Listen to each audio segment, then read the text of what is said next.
esteja convosco. Ele está no meio de nós. Proclamação do Evangelho de Jesus Cristo segundo João.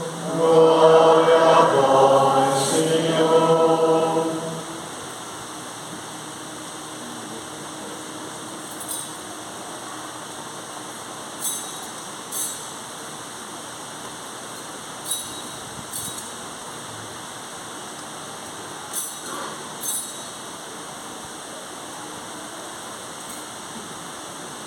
Naquele tempo disse Jesus: em verdade vos digo, quem não entra pelo redil das ovelhas, quem não entra no redil das ovelhas pela porta, mas sobe por outro lugar, é ladrão e assaltante.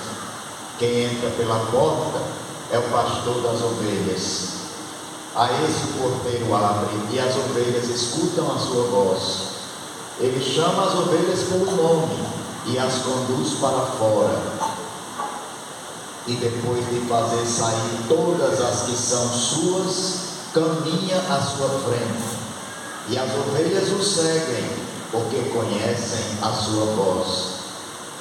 Mas não seguem um estranho, antes fogem dele, porque não conhecem a voz dos estranhos. Jesus contou-lhes esta parábola, mas eles não entenderam o que ele queria dizer. Então Jesus continuou: em verdade vos digo, eu sou a porta das ovelhas. Todos aqueles que vierem antes de mim são ladrões e assaltantes, mas as ovelhas não os escutaram. Eu sou a porta, quem entrar por mim será salvo. Entrará e sairá e encontrará pastagem. O ladrão só vem para roubar, matar e destruir. Eu vim para que tenham vida e a tenham em abundância. Palavra da salvação. Glória a vós, Senhor.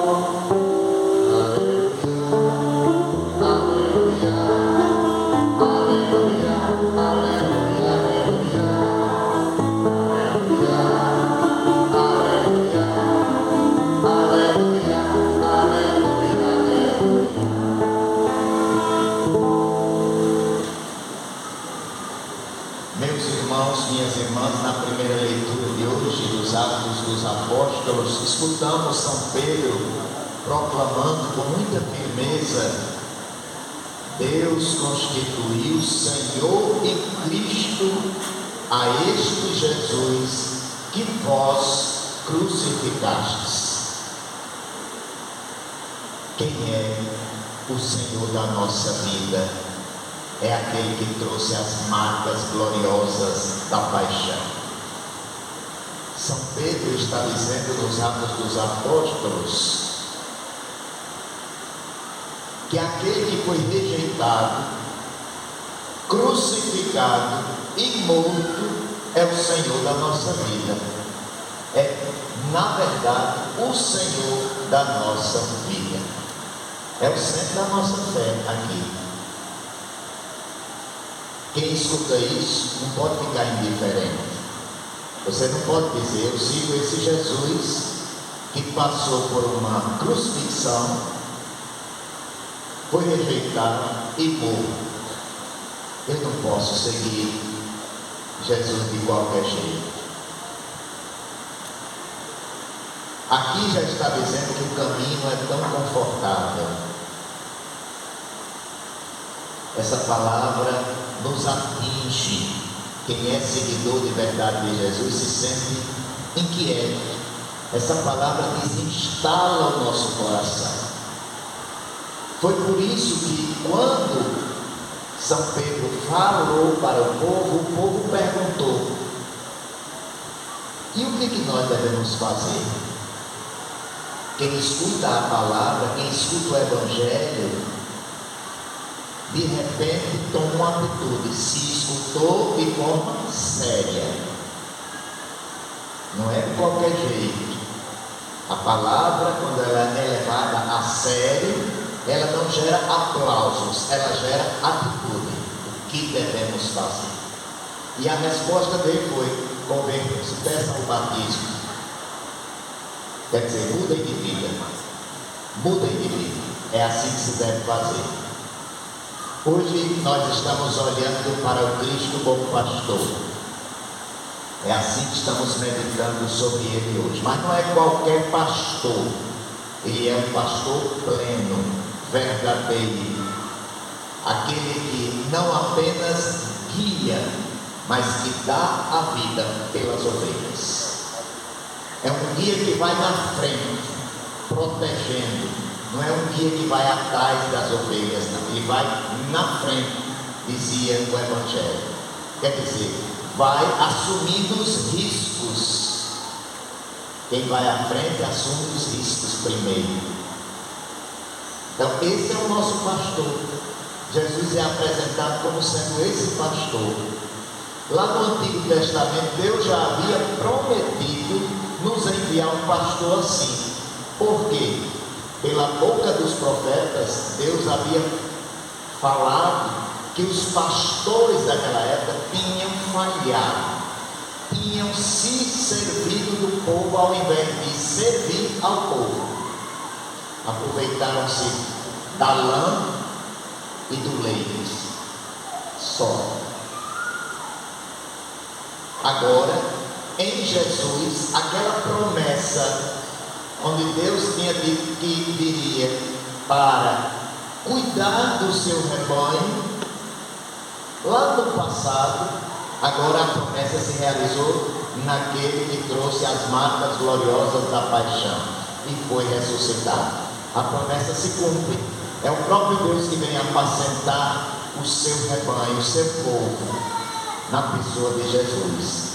E ele, como disse a palavra, não é um pastor que se impõe, é um pastor que se revela e chama pelo nome, responde quem quiser. Ele não se impõe, simplesmente diz quem ele é e chama pelo nome de cada um. Nem toda voz que conduz vem de Deus. São muitas as vozes. Nem todas que estão aí querendo conduzir um outro vêm de Deus. Jesus já havia alertado. Tem muito ladrão e assaltante por aí. Tem muita gente que fala bonito, convincente, oferece caminhos fáceis, mas que no fim, o que é que acontece? Desorienta as ovelhas, esvazia o coração da ovelha e destrói. E isso não está muito longe da nossa vida, não, é da nossa realidade mesmo. Por exemplo, há muita gente que hoje segue muito mais a opinião da internet do que o Evangelho. É neste sentido que eu falei que há muitas vozes que ficam conduzindo, mas que desorientam, que destroem, que matam as ovelhas. Então hoje tem muita gente seguindo inclusive os próprios sentimentos muito mais do que a voz do pastor Jesus, muito mais. E assim, sem se perceber, vai se afastando de Deus. Mas a ovelha verdadeira, ela tem uma marca muito forte. Ela reconhece a voz do pastor. Agora, reconhecer a voz do pastor exige intimidade. Nenhuma pessoa reconhece uma voz que nunca escutou. Se você tem aquela intimidade de ouvir o Evangelho diariamente, você não vai reconhecer a voz do pastor e vai ficar confuso naquela hora que você tem aquele conflito. Será que eu devo perdoar fulano ou ciclano? Não vai saber. Por quê? Porque não vai lembrar das passagens ditas pelo pastor. Perdoar 70 vezes 7. Não vai lembrar. Mas a voz do Senhor já foi dita para nós. Ele já revelou o desejo dele. Ah, Padre, será que eu devo ajudar aquelas pessoas que vivem pelas calçadas aí pedintes? Não lembra do que Jesus já disse? Dai-lhes vós mesmos de comer. Foi dito por ele. Vejam que você tem que ter uma intimidade com a palavra para resolver o conflito de imediato. Aquela pessoa íntima da voz do pastor vai lembrar o desejo dele. Vai lembrar. Como eu disse, se você não tem a intimidade, nunca quer escutar, vai a uma missa e sai daqui se não sabe uma palavra do Evangelho, do que foi dito depois que sai. Não tem como decodificar a voz do pastor. Quem não reza, quem não se alimenta da palavra, quem não vive a fé de forma concreta, acaba perdido, mesmo achando que está no caminho. Às vezes a pessoa acha que já está dentro, já está no caminho. Cristo hoje não é apenas um guia, mas ele diz que é a porta também, e isso é muito sério. Quer dizer, não é um caminho entre os outros, ele é a porta. A porta, quer dizer, a única, o único acesso à salvação é esse. Fora dele não tem nada, só aparência. Então ele é a única porta da salvação. Também na segunda leitura nos mostra hoje quem é esse pastor. Nos diz que é aquele que sofreu sem revidar nada, carregou os nossos pecados e se entregou totalmente. Uma frasezinha está na segunda leitura, diz assim: por suas feridas fostes curados. Por suas feridas fostes curados. Veja, é um pastor ferido. Deixou-se ferir, deixou-se ser ferido para que nós fôssemos curados. Então esse é um pastor que não explora, mas que se doa. É um pastor que não abandona a ovelha, pelo contrário, ele carrega no ombro, ele resgata a ovelha. A segunda leitura diz que nós andávamos como ovelhas desgarradas, mas agora nós somos o que? Chamados a voltar a esse pastor e guarda de nossas vidas. São frases que estão lá na segunda leitura. Mas eu digo uma coisa: esse retorno para o Senhor não é de qualquer jeito, ele não acontece de qualquer forma, não. É exigente, o caminho não é fácil não. Tem que ter ruptura, tem que ter conversão. Não se segue com o pastor sem deixar de lado muita coisa, sem deixar de lado o modo de pensar do mundo, sem deixar algumas coisas que nos fazem abandonar Deus, nos afastar de Deus. Temos que romper com muitas coisas que nós escolhemos nesta vida, coisas erradas. Por isso que a resposta de Pedro foi: convertei-vos. Peçam o batismo. Nós já pedimos o batismo, já somos batizados, então não é opcional para nós viver de outra forma. Já deveríamos estar caminhando como ele disse, é uma necessidade. O salmo também foi muito forte, é quase como uma oração para nós. O Senhor é o pastor que me conduz, nada me falta. Só diz isso quem tem muita confiança em Deus. O Senhor é o pastor que me conduz, não vai me faltar absolutamente nada. Essa confiança, ela não chega automaticamente na nossa vida, ela nasce daquela pessoa que se deixa todo dia conduzir pela palavra do Senhor. Porque há aquela pessoa que quer o consolo de Deus, mas rejeita o Evangelho, partes do Evangelho, rejeita a direção do Senhor, pede a paz para a sua família, a proteção, mas não aceita o caminho da paz, para se chegar com a paz, o caminho que ele indica. Aí fica difícil, não tem como. Pede uma coisa, mas não quer entrar no caminho. E o caminho que ele propõe não é um caminho sempre fácil, não. É difícil mesmo. Às vezes, como disse o salmo de hoje, temos que passar pelo vale tenebroso. Temos que passar pela escuridão. Quem, por exemplo, quer deixar um vício na vida, não é fácil, é difícil. Quem quer romper com algumas amizades que nos levam às vezes para situações difíceis, ou pelo menos nos afastar, não é aquela ruptura que deseja o mal do outro, não, é nos afastar daquilo que nos conduz a algo que não é bom. Não é fácil, é difícil. São caminhos difíceis, renúncias não são fáceis, mas renúncia concreta, renúncia de verdade. Mas é justamente aí que a sua fé é provada. A fé é provada nesse caminho. É você continuar seguindo, mesmo que não seja confortável, mesmo que seja difícil. Jesus não enganou a ninguém. No final ele disse: eu vim para que todos tenham vida, e vida em abundância. Essa vida não é qualquer vida também não. Não é uma vida superficial, é a vida dele. É a vida do ressuscitado. É a vida de Deus em nós. É o Espírito de Deus em nós. Essa vida é o Espírito Santo em nós. Então é uma vida nova, completamente nova, e que exige de nós conversão, escuta e fidelidade. É como um casamento, não é?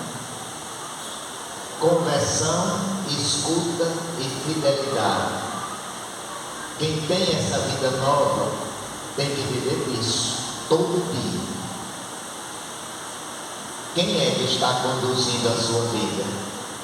Faça essa pergunta. Eu estou atendendo a quem? Qual é a voz que domina o meu coração? Porque, como eu disse, no dia a dia, no cotidiano espiritual, nós estamos sempre seguindo alguém, ou o pastor, ou outras vozes. Ou você segue Cristo, ou segue outras vozes. Mas sempre no dia a dia nós estamos seguindo alguém. Então hoje, meus irmãos, o Senhor nos chama. Ele conhece a nossa história, nossas feridas, nossas quedas. Mas quando Ele nos chama, não é para que fiquemos no mesmo canto, é para nos tirar daquele canto, daqueles desvios, para nos curar, para nos salvar. E não dá para ficar adiando a resposta. É para que possamos dizer: Senhor, o que devo fazer? O que devo fazer? Como aqueles que perguntaram lá na primeira leitura. Ele vai dizer para nós: convertam-se, escutem minha voz, sigam-me, sem dividir o coração, sem ficar justificando os erros, sem esperar mais para frente, sem ficar adiando.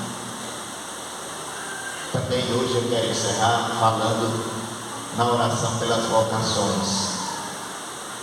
Se a igreja não rezar, não tem bons pastores e o rebanho se dispersa. Como eu disse no início, precisamos de pastores segundo o coração do Cristo.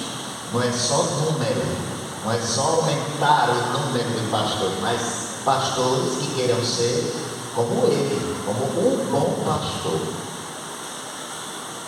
Também precisamos pedir para que o rebanho permaneça dentro do redil do Senhor, que Ele continue nos falando, nos conduzindo, nos fazendo perseverar, e nós façamos questão de permanecer dentro desse rebanho, escutando a sua voz e caminhando sob o seu cuidado.